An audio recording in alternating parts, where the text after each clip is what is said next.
Hello everyone, it's LeetCode's 41th problem. First, missing positive.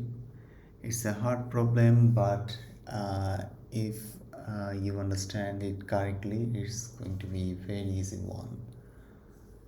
So it says that we'll have an array and we need to return the smallest missing positive integer, and the algorithm should not be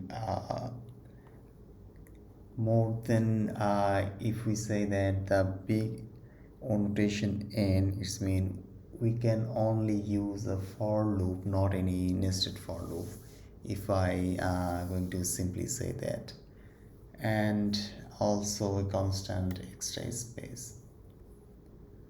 And here another thing, actually we don't care about the negative numbers and zero.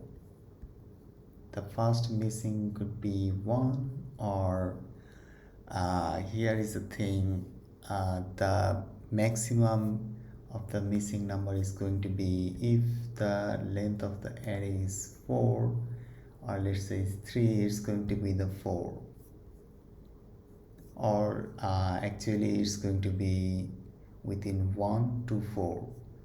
So I think you're getting an idea that actually we can define that the maximum missing element could be the length of the array plus 1.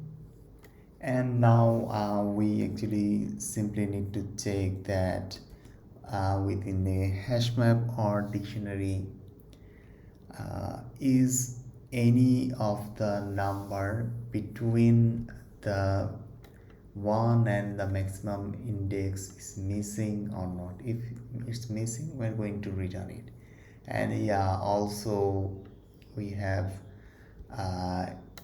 added that if those number are present there, we have added the true, and added a checker that if it's greater than 0 and less than n, actually it's optional, but I have added that one. And yeah, if in the hash map, if any value that we cannot find, we'll return it, and it's going to be the smallest positive integer and our required answer. Let's submit this one. Thank you.